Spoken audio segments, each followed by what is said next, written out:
ሮቤል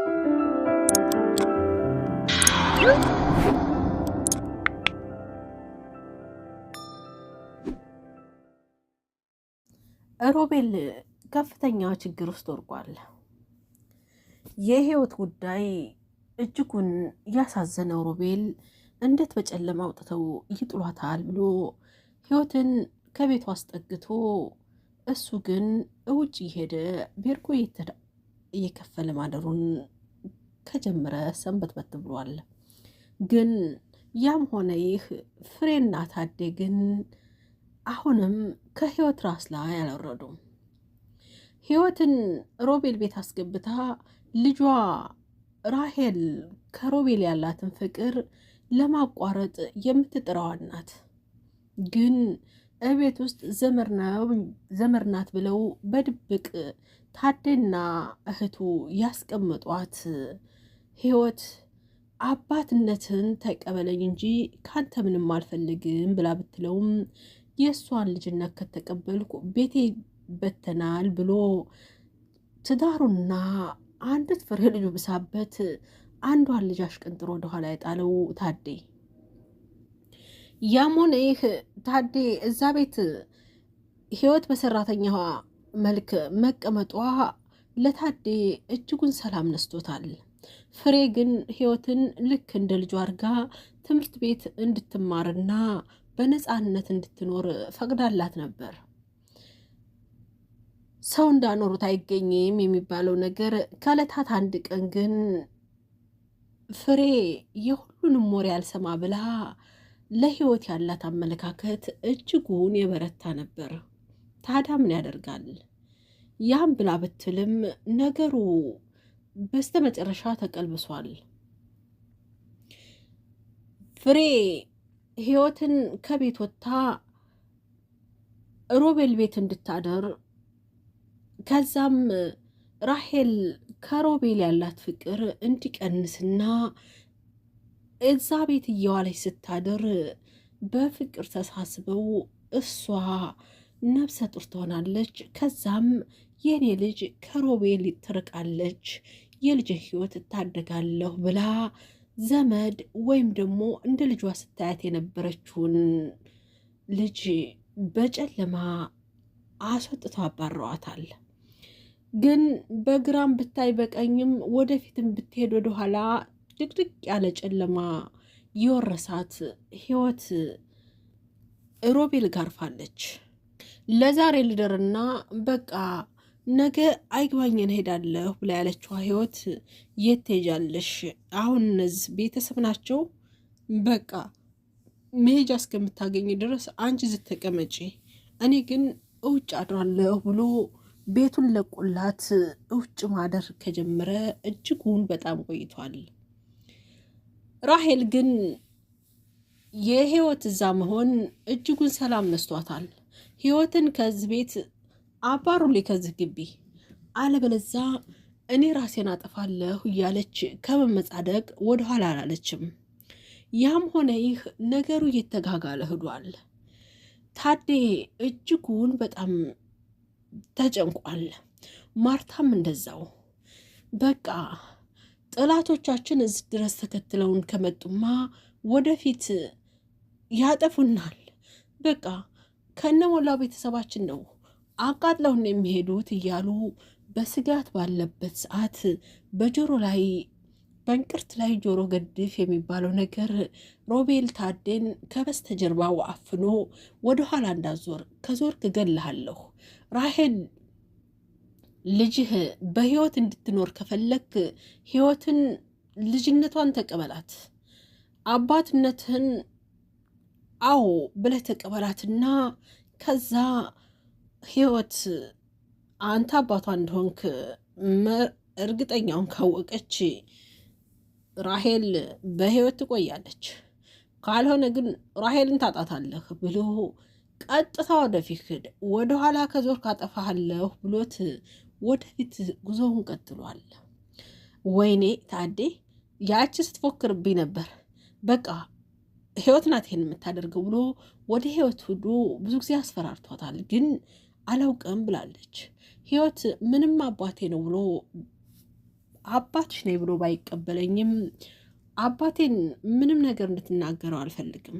ሮቤል በአባቴ እንዳመጣ እሱ ልጄ ነሽ ብሎ ባይለኝም እኔ አባትነቱን አልክደውም። ስለዚህ ምንም እንዳትለው ብላለች። አልጎዳውም፣ ግን ደግሞ አምኖ ልጄ እስከሚልሽ ድረስ እስከ መጨረሻው እፋለመዋለሁ ብሎ እንደፎከረ አሁንም ነገሩ እንደበረታ ነው።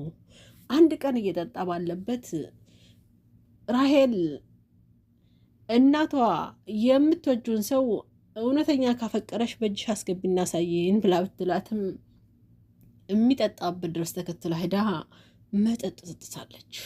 ከዛም እሱ ጋር ወደ ቤቱ ወደሚያድርበት አብራ ለመሄድ ብትፈልግም ሮቤል ግን የለም ተከትለሽኝ አትሄጂም፣ እቤትሽ ሄደሽ ነው ማደር ያለብሽ እንጂ እኔ ጋር አትሄጂም ብሎ ግዴታ ወደ ቤቷ መሄድ እንዳለባት ንትርክ ባሉበት ሰዓት አባትየው ራሄል የምትሰሪው ስራ ትክክል ነው ብሎ ከሮቤል መንጥቆ ይዟት ወደ ቤቱ ሂዷል። በስተመጨረሻ ግን ነገሩ አላማራትም። በቃ ህይወትን ከዚህ ግቢ ያስወጡልኝ፣ ህይወት ከዚህ ግቢ ካልወጣች እኔ ራሴን አጠፋለሁ ብላለች። እናትም ፍቅር ማለት እንዲህ ነው፣ ፍቅር ማለት ካፈቀርሽ ያፈቀርሽውን ሰው በእጅሽ አስገብተሽ ያሳይናል እንጂ ራስሽን አጥፊ ብለናል እንዴ ብሎ ብሏትም ምን ልቦ የጠፋበት አይም የሚባለው ነገር ራሄል ከቤቱ ልቅ ብላ ሮቤል ወዳለበት ጉዞዋን አምርታለች። ከቤቱ ስትሄድ የለም ብላታለ ህይወት ውጭ ተከራይቶ ወደሚያድርበት ወደ ቤርጎ አምርታለች። ስልክ ደውላ ቤተሰቦቿ የሚሏትን ሁሉ በክፋት እሱን ለማግኘት የቤተሰቦቿን ክፋት ዝርግፍ አርጋ ነግረዋለች። እና ነገሮች እስከሚበርዱ ከአንተ ጋር መሆን እችላለሁ ብላ ብትለውም ትችያለሽ፣ እቤትሽ እስከምትመለሽ ድረስ ማደር ትችያለሽ ብሎ ለሱ የተከራየውን ቤት አሁንም ለራሄል ለቆላት መጥቷል።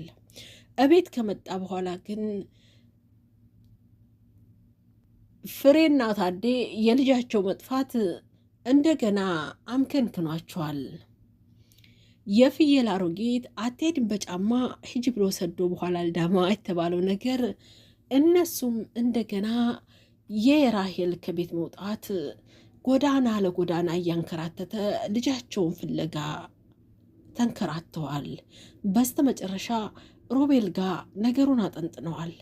ቆይ ልጃችሁ ደውላ ስለ እናቷ ክፉነት ነግራኛለች አለና ስለ እናቷ የተናገረችውን ክፉነት ለሁሉም ነግሯቸዋል። ስለ አባቷስ የተናገረችው የለም ስለ እኔ ይህንን ስትልህ ብላ ብትልም ፍሬ አባት እናንተ እኔ አባቷ ምንም አላልኩም፣ ምን እላለሁ ደግሞ ስለ ልጄ ምንም አትልህም፣ አንተ ተጠንቀቅ፣ ራስህን ጉዳት ላይ እንዳጥል ብሎ ገርመም አድርጎታል። ስለ እኔ ክፉ ልጄ መናገር የለባትም እያለ የሚመጻደቀው ታዴ ሮቤልም እንዲህ ብሎ ነገሩን ፈንጨት አድርጎ ካጋላቸው በኋላ ትቷቸው ወደ ቤቱ ሄዷል። ወደ ቤቱ ሲሄድ ቆይ ማን ነው ሲጮህ የነበረው ብላ ህይወት በምትጠይቅበት ሰዓት አባትሽ ነው ታዴ፣ ራሄል ከቤት ወጥታለች፣ አስወጥተዋታል። አንቺን በጨለማ አስወጥተው ለጅብ ሰጡሽ፣ እሷን ደግሞ በጠዋቱ አስወጥተው ለጠራራ ጅብ ሰጥተዋታል። ስለዚህ ልጃቸውን ሄደችበት መፈለግ የነሱ ፈንታ እንጂ እኔ ምን አገባኝ፣ የቤተሰብነት ጥቅሙ ምን እንደው ሲያውቁት አደል ብሎ ነገሮችን አደባብሶ ዝም ብሏል። ታዴ ፍሬና እህቱ ምክክራቸውን አሁንም ይዘዋል። ወንድሜ ምናልባት ደመኞቻችን አግኝተዋት እንደሆስ ብላ ሆዱን አሻክረዋለች። እንዴት አይሆንም፣ መሆን የለበትም፣ ይህም አለቀልም ማለት ነው፣ እንደዛም አይሆንም እያለ ፍሬ ሄዳ ሮቤልን ልጇ አለችበት በጸባይ ብትጠይቀውም አላውቅልሽም ብሏታል። ተያንቺ ሴት አትነታረኪ አትፈታተኝ ቢላትም እሷ ግን የለም ልጄን ካላመጣ ብለዋለች። አላውቅም ብሎ ቢላትም ህይወት እሱ ዘንዳ ያለችው ህይወትን እንደምታፈቅረውና ከሱ ጋር ያላት ፍቅር እጅጉን በጣም የላቀ እንደሆነ ህይወትን እያጥላላች ነግረዋለች። ኧረ ተይ ፍሬ ግድለሽም ተይ ብላ ብትልም የለም እንዲህ ሆኗል ብላ ነገሩን አሳስባ ነግራለች። ፍሬ በተናገረችው ነገር ህይወት በጣም ተናዳለች።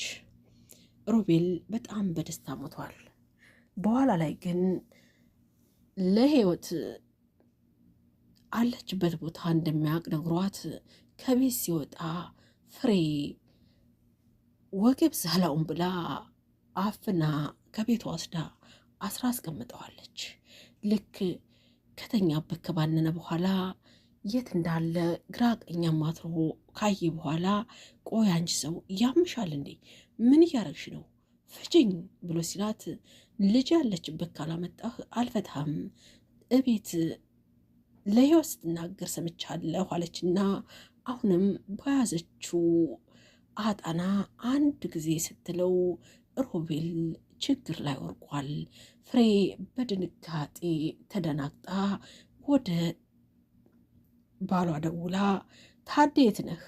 እባክህ ቤት ውስጥ ችግር ተፈጥሯል፣ ድረስልኝ፣ ፍጠን ነው እኮ የምልህ እያለች በጭንቀት ተውጣለች።